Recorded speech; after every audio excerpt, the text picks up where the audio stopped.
Pertama-tama saya ucapkan terima kasih kepada Pak Murad selaku anggota DPR RI Komisi 2 yang sudah berkenan hadir di kegiatan kami, di acara kami Bincang-Bincang Bawaslu. Juga saya ucapkan terima kasih juga kepada Pak TA, Pak Kiai Maskur yang sudah juga berkenan hadir menyiapkan waktu buat kami untuk kegiatan Bincang-Bincang Bawaslu.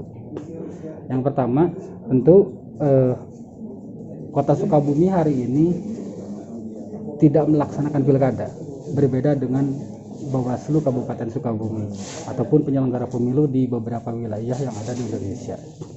Yang ingin saya tanyakan, pandangan dari DPR RI dari Komisi 2. Nah, kira-kira Bawaslu ini layak tidak untuk diperjuangkan ulang untuk di kemudian hari? Nah, kira-kira begitu. Gimana, Pak? Lembaganya? Ya, lembaganya. Ya jelas.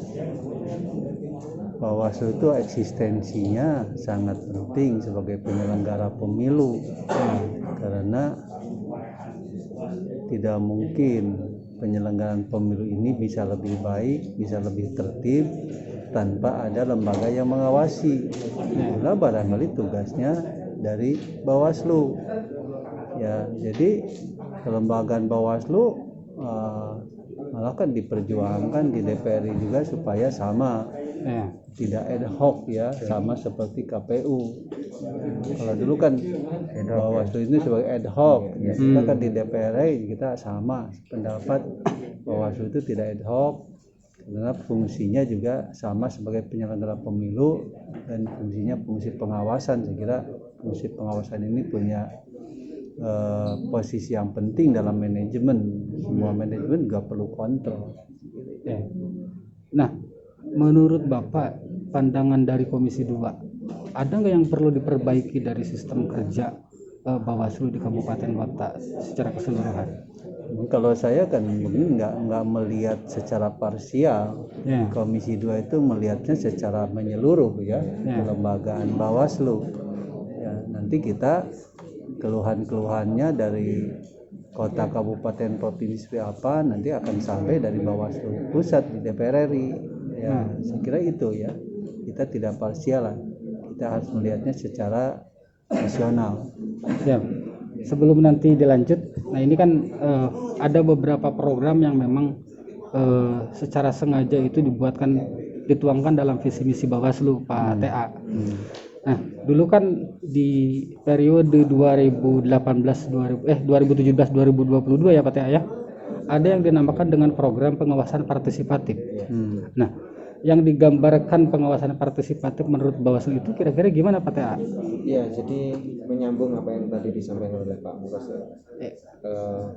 Pentingnya Bawaslu hadir tidak hanya di tahun pemilu saja. Ya, misalnya di Kota Sukabumi contohnya.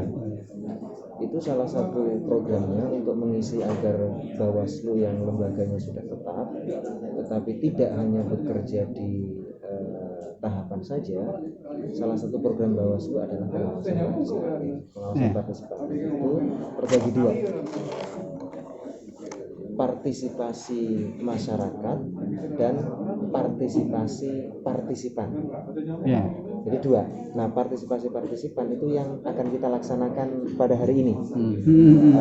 Bawaslu dalam hal ini adalah konsolidasi atau koordinasi dengan Komisi 2. Betul. Terus selalu punya program, kalau hari ini misalnya evaluasi hasil pengawasan untuk daerah lain tetapi di Sukabumi, karena wilayah ini adalah wilayah mitranya Bawaslu, dalam hal ini adalah Pak Muras.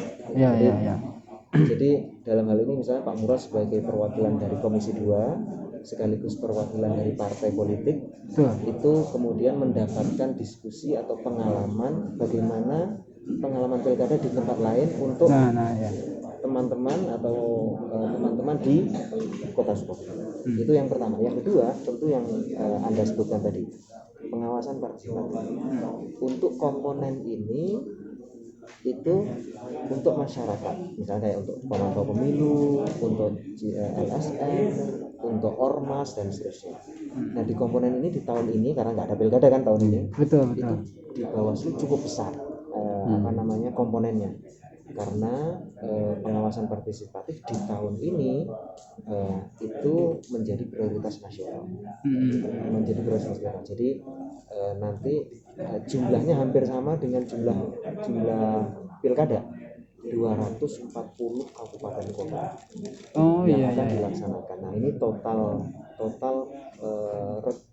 yang orang yang akan kita rekrut menjadi pengawas partisipatif itu ya direncanakan ada 10.000. Jawa Barat ada sekitar 12 atau 14 kabupaten kota. Mempersiapkan agen-agen itu pengawasan partisipatif tadi ya. Nanti ketika tahun 2022 pemilu nasionalnya sudah mau dimulai tahapannya, maka perangkat kita di pengawasan partisipatif sudah kita siapkan.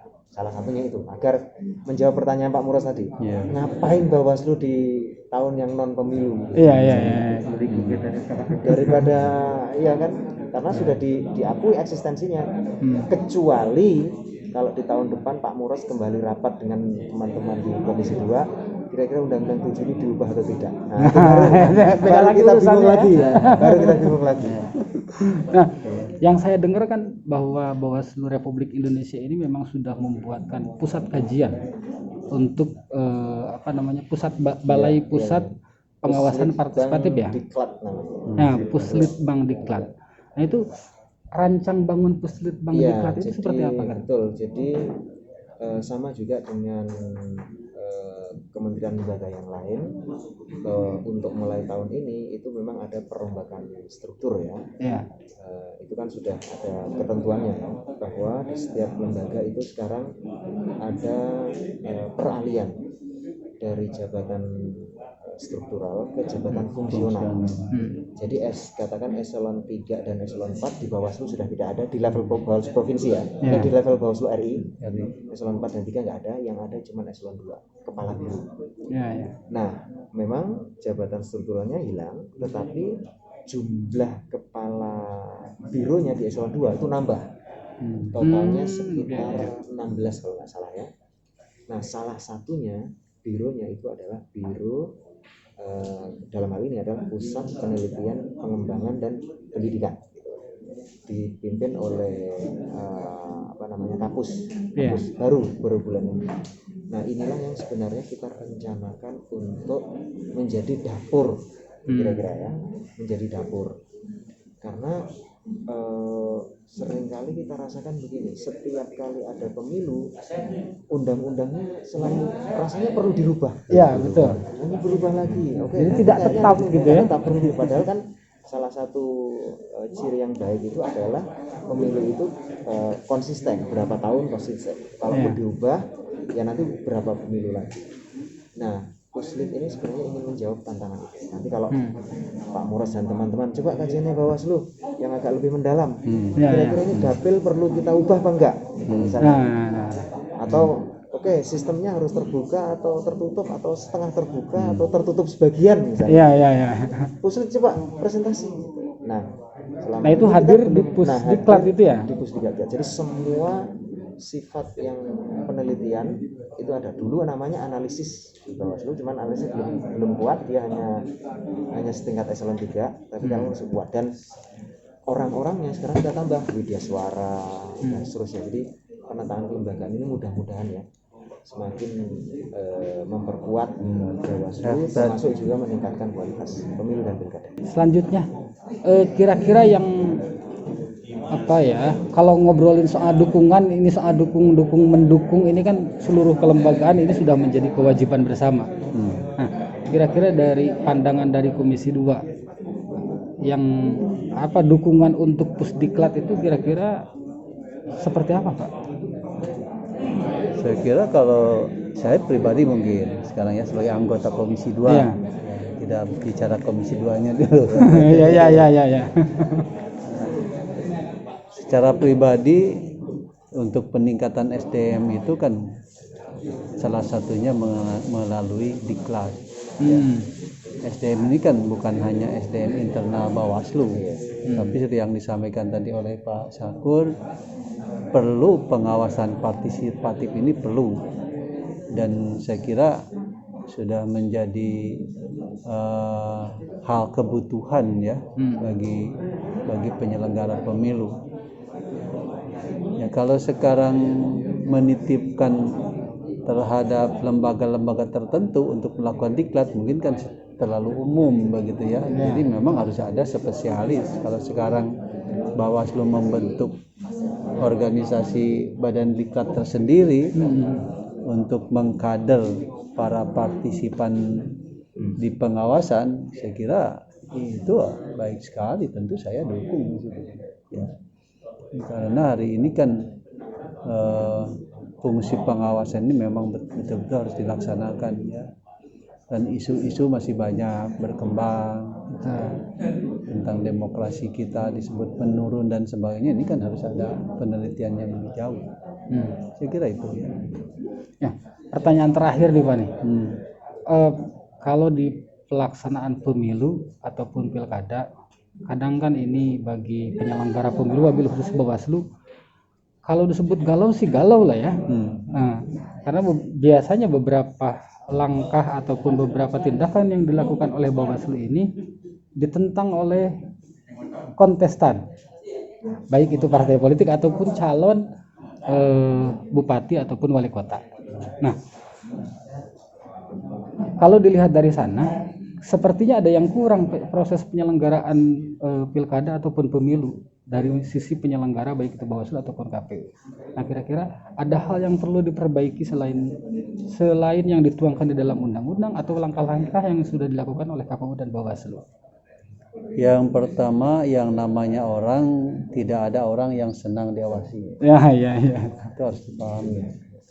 Tidak ada orang yang suka diawasi. Itu harus disadari pemilu oleh Bawaslu ya.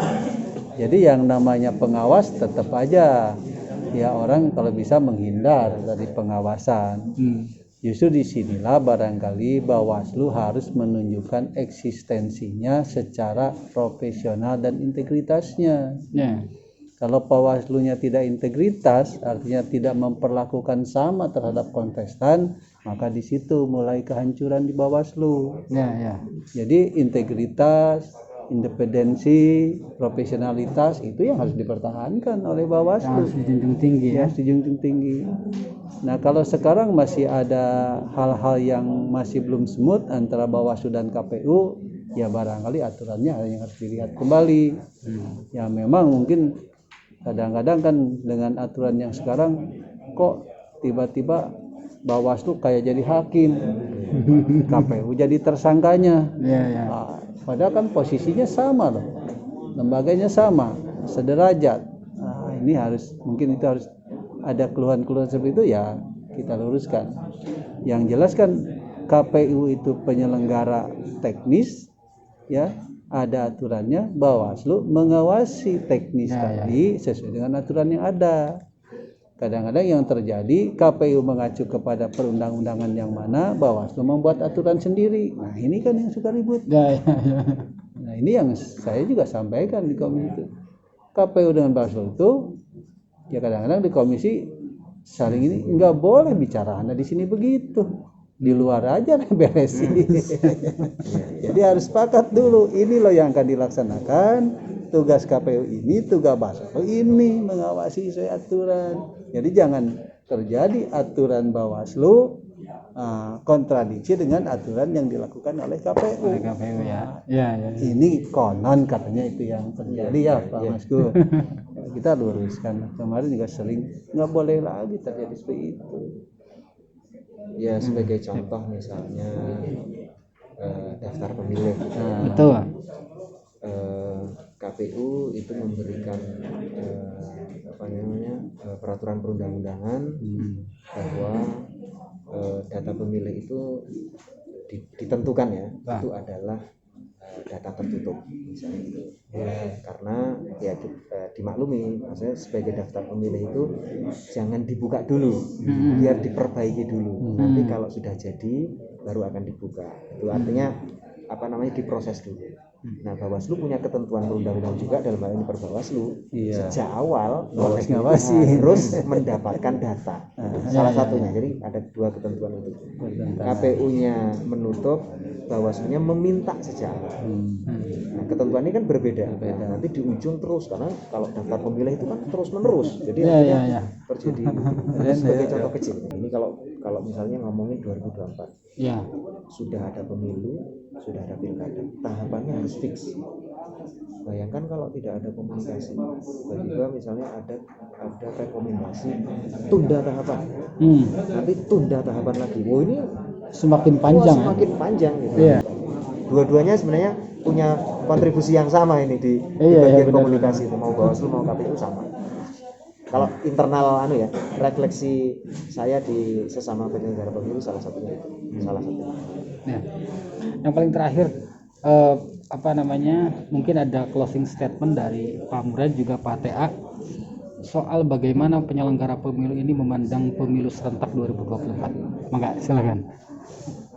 Ya, kalau pendapat saya tetap ini menjadi hal yang cukup berat bagi penyelenggara pemilu dengan melihat pengalaman pemilu 2019.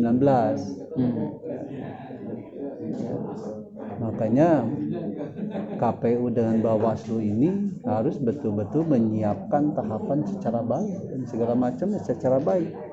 Tapi ya sekarang sudah menjadi keputusan nasional, kita akan pemilu 2024, ya persiapan sebaik-baiknya. Apakah mau 5 suara dan 2 kartu suara nanti atau mau dipecah? Ya itu Bawaslu harus memberi masukan, masyarakat juga harus memberi masukan. Ya, memberi masukan. Kalau sekarang bisa dibagi 3, presiden, legislatif, baru pilkada terakhir.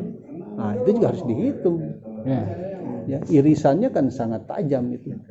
Irisan tahapannya. Makanya kan dari KPU minta 30 bulan waktunya. Ya, boleh-boleh saja. Ya.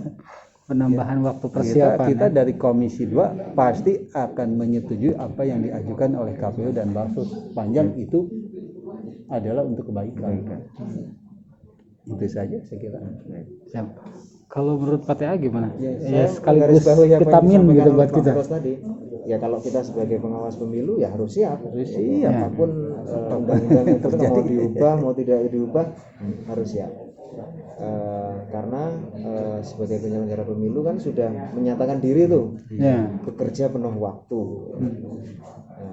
Itulah yang pada akhirnya memang komitmen dari penyelenggara pemilu dalam hal ini KPU dan Bawaslu kepada seluruh jajarannya untuk melaksanakan ketentuan undang-undang. Itu. Siap. Terima kasih. Cukup sekian mungkin bincang-bincang Bawaslu hari ini. Saya ucapkan terima kasih sekali lagi buat Pak Murad yang sudah memberikan waktu, juga Pak TA sudah berkenan hadir di kegiatan bincang-bincang Bawaslu. Assalamualaikum warahmatullahi wabarakatuh. Waalaikumsalam. Di Pak Masud di apa di? Saya di tenaga ahli pengawas.